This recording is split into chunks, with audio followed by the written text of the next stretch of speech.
At Turning Point USA's 2019 Student Action Summit, we sit down with Mark Meckler, president of Convention of States, which seeks to limit the power of the federal government by returning some of that power to the states. Meckler is also co-founder of the Tea Party Patriots, one of the original Tea Party organizations. Mark Meckler, great to have you on American Thought Leaders. Great to be with you. So, I've been sitting nearby this, your Lamborghini, actually. It's not what I expected to find at Turning Point USA. But you're using it as a kind of way to get people interested in your issue, which is the Convention of States. And it's a bit of a controversial issue from what I've gathered from talking to different people. I just wanted you to tell me, what is this all about?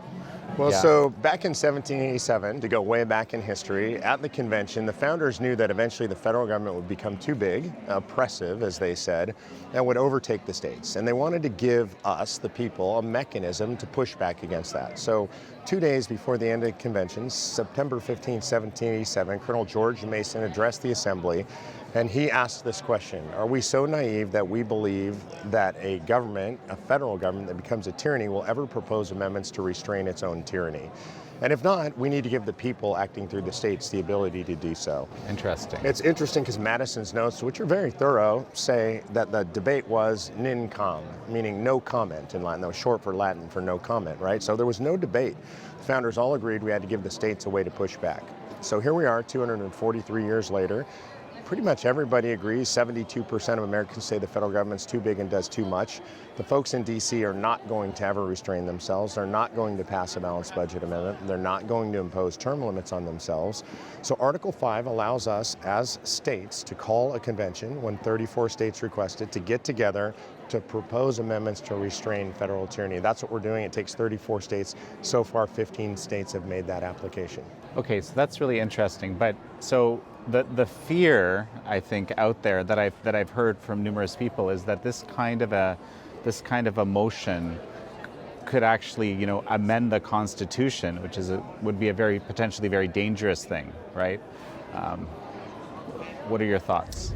Well, first I would say it's in the Constitution. So are we constitutionalists or not? Do we support the full use of the Constitution or not? And I would argue that those who argue against this do not support the Constitution. It's not a pick and choose kind of a document. And this is just something they pick out and they don't like and they're scared of it. The question is really, from my perspective, on where's the fear come from? And I will tell you where it comes from. It comes from people on the right that have been unintentionally co-opted by the radical left. Because this idea of what you're describing is called a runaway convention comes from the radical left. It was invented by Chief Justice Warren Burger. He's the guy who was Chief Justice when we got Roe versus Wade. His signature is on it. He came up with this idea of a runaway convention because the states were pushing back against Roe versus Wade, passing Article 5 applications, and he got asked about what he thought about that. Well, Roe versus Wade was his baby. It is the seminal decision of his legal career. So naturally, he said it's a terrible idea to hold a convention. They then enlisted professors from Harvard and Yale, leftist professors, to write articles against the idea of a convention of states potentially being a runaway. That idea of the runaway convention never existed in American history before this.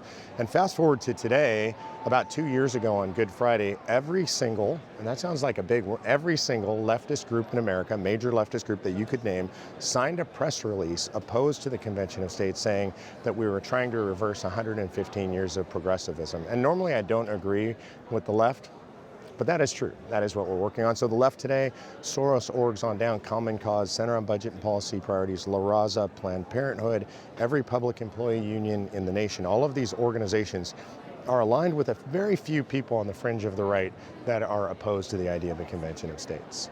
Okay, what would the Convention of States and how is it impossible that this runaway convention would happen? Because this is you're basically saying this is a fantasy, the runaway convention. It's absolutely a fantasy, yeah. Well, or a nightmare fantasy, how's that? Okay. So here's what the convention can do. Every state is passing the same application. The application says that in convention, the convention can discuss and propose amendments that deal with 3 subject matter areas. One is anything that would impose fiscal restraints on the federal government. That would include a balanced budget amendment supported by about 85% of the American public.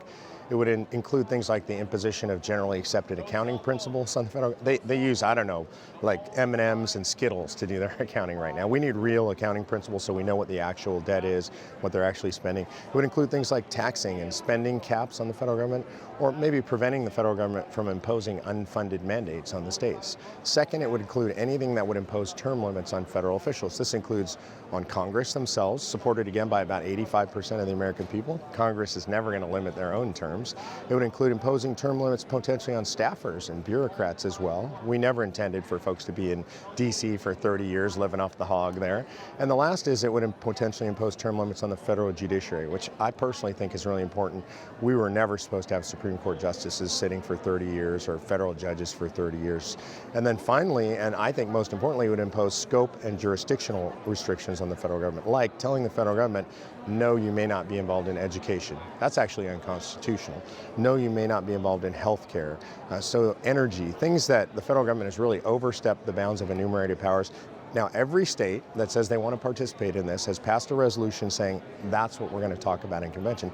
So that's how you set the rails for convention. Now, you asked about, like, well, can it run away? Can they exceed the authority? And the answer is no. I'll start with the end, and then we can dig into details. So what is the authority, and how does the types of reforms that you're describing get actually implemented into law? Okay, so the authority is set by these resolutions that are passed by the states. The states then each pick their own delegation, right? Each state gets one vote, but they can send as many delegates as they want. And the delegates only have the authority given to them by the states, which is given in the resolution, which has been passed by their legislature. So some people will say, well, they're going to get to convention, Jan, and they're going to do whatever they want. I hear this regularly. It belies human nature, first of all, because the legislatures are going to choose people that they trust. They're going to tell them what their authority is, and the idea that they would just go there and do whatever they want doesn't make sense. But let's say I'm wrong. Let's say it runs away and they do. The one I hear most often, Jan, is that they're going to do away with the Second Amendment. And so now let's imagine 26 states, that's what it takes in convention, say, well, we want an amendment to do away with the Second Amendment. Now that amendment has to go back out to the states for ratification. I've traveled the states. I've been in literally 48 states in the last 3 years. And if you go out to the states and you go to the most conservative states, it takes only 13 states to stop any amendment, right? The inverse of the 38 to ratify. If you go out to the most conservative states, say Florida, Georgia, Alabama, Tennessee, the Carolinas, Texas, where I live, you tell them you want them to take up an amendment to take away their guns, I think you need to be carrying a weapon in that legislature. And by the way, 15 legislatures allow you to carry your weapon into the legislature. And so the idea that you could lose something like that, or there aren't 13 states to stop anything that you or I wouldn't like, it's literally, as you said, that's just a fantasy. Interesting. So you say right now there are 15 states have passed it so far. 15 states have passed it. So 2 more will hit the halfway mark. And you're basically, your whole goal and raison d'etre is to just kind of keep getting more states on board. Yeah, I would add something because there is a meta goal for me. You know, I'm a grassroots activist at the heart. This is what I've been doing for 10 years. I think even if we got to convention and passed proposed amendments and then ratified them, we could still lose the country unless we raise up a self-governing population. The founders told us that if the population didn't pay attention to what was going on and be engaged, we would lose our country. And so what we are doing is building the largest self-governing grassroots army in American history. Today, over 4 million people are involved in this movement. We have people in every single state and congressional district in the country. And so the goal is to build up this grassroots base all over the country that understands how their government works and is actually engaged in the working of their government. You know, you've actually been doing this kind of thing a bit longer, right? You were involved in the Tea Party movement back in 2010 or 20... Started in 09 right. and through 10 and up until the elections in 12. Right. So I guess, does the Tea Party movement still exist? I don't even know. It's sort of, where are things at? I would say no, not as a movement. And I actually think that's a good thing. And before people get angry with me, let me explain why. So as one of the guys that helped found the largest organization, the Tea Party Patriots, with my co-founder, Jenny Beth Martin, here's why I say that. Because a successful political movement, by its very nature, should cease to exist at some point. Okay. Because if you don't, then you're just people screaming in the streets. when a movement ceases to exist generally is when it has inculcated itself into a system of governance. In 2010, we elected the largest swing class in the history of the House of Representatives since 1938. In 2012, the Tea Party movement helped take the Senate. I would argue that President Trump is sort of the end of the long spear of the Tea Party movement. I wouldn't say he's a Tea Party guy per se, but if you look at all the ideas that were required to be expressed to get up there, Marco Rubio was a Tea Party candidate, Rand Paul was a Tea Party candidate. A lot of these folks came out of the Tea Party. Mike Lee is a Tea Party candidate, Ted Cruz. So all of these ideas are now inside of our system of governance. A lot of people I came up with are political consultants, they're candidates, they're serving on school boards, state legislatures, and all the way up into the U.S. Senate. Very, very interesting. So mission accomplished. Time to move on. There'll be another movement that comes along. Yeah, I think right? so, and I actually think that Convention of States is the next movement, and here's why. Because the thing that we were missing in the Tea Party movement was an actual plan. And look, I'm responsible for this, at least partially. We had no idea what we were doing. You know, contrary to the narrative on the left, we were just a bunch of grassroots activists. My background is as an attorney. I'd never been engaged in politics. We had no idea how the political system worked other than what we learned in school, right? You elect good people, they go to DC and they do good things. We didn't understand the deep state. We didn't understand the power of incumbency, any of this stuff. So now that we've now learned this stuff, you have to have a better plan. The plan is to call a convention of states, because the problem in DC today is not personnel, it's structure. So now the Convention of States project is designed to deal with the structural problems we've created in our government in Washington, D.C., and to fix those structural problems. With respect to the Tea Party movement, I was telling you a little bit offline, the head of our Orange County office is an Iranian fellow. He was going to go do a presentation with the Tea Party organization. He had a bit of trepidation. Right. He had heard, there might be some, possible racism or something in these groups. He went over and he came back and told me, no, these are the most welcoming, amazing, friendly people. It's very. How is it that there seems to be this kind of stigma, and I don't even know where it came from. I had it in my head as well. I haven't believed it for years, right. but. Where does this come from? This is the left-wing media in America imposing this on the Tea Party movement, and we dealt with it a lot when we were raising up the movement, and you would read articles about accusing us of racism, accusing the Tea Party of being racially based. I still hear it today, by the way. I spoke at UC Berkeley about 3 months ago.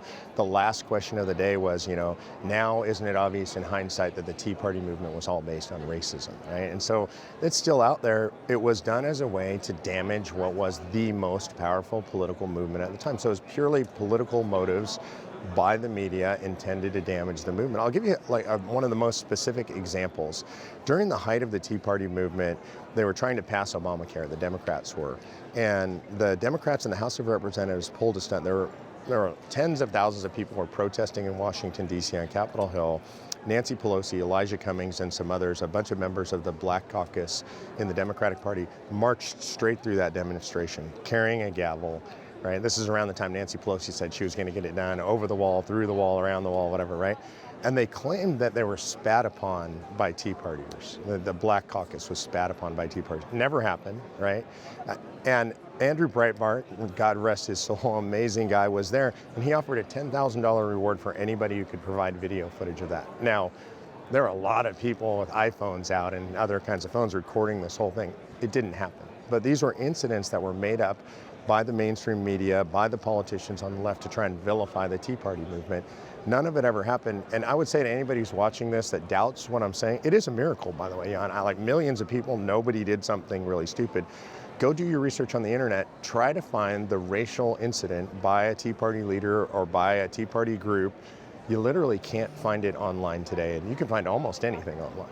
And you were also you actually told me offline, I thought this was really interesting. You guys actually had a strategy to deal with people that might have this, might be coming in trying to cause trouble and so forth. Yeah, and we had heard that the left was going to send people to our meetings, to our protests, and have them hold up racially offensive signs and things like this. And so what we instructed everybody is to have people at your event with signs on sticks that said this person is not a member of the Tea Party. And so if you got somebody who's held up a swastika Gorka or whatever, you would just immediately surround them with these signs. The person couldn't be seen, first of all, and generally they would just leave. And so they were just not welcome, and we made sure everybody knew that kind of thinking, that kind of talking, those ideas were not welcome in the Tea Party movement. That's fascinating. You have to kind of, I just came back from Hong Kong, and in Hong Kong there's a lot of allegations and, some video footage definitely showing that there's people that are aligned with the Hong Kong police, possibly with the Communist Party of China, that are kind of amidst the protesters. So it's not. Yeah, I would say, if I could advise them, that would, and if you talked, that would be a great strategy. Just make sure there are always people around with signs that say this person is not part of the democracy movement. And so that way you can call those people out, separate them out. Because this is always a tactic of the left, right? When the left wants to impose negative imagery on folks who are freedom fighters, they always want to make us appear violent or radical or crazy. And so they will put people into our organizations and into our crowds to make it appear that way. They get their video footage, and then that's what they spread around. And I have no doubt that that's going on in Hong Kong. Okay. Mark Meckler, such a pleasure to speak with you. Thanks for having me. Really appreciate it.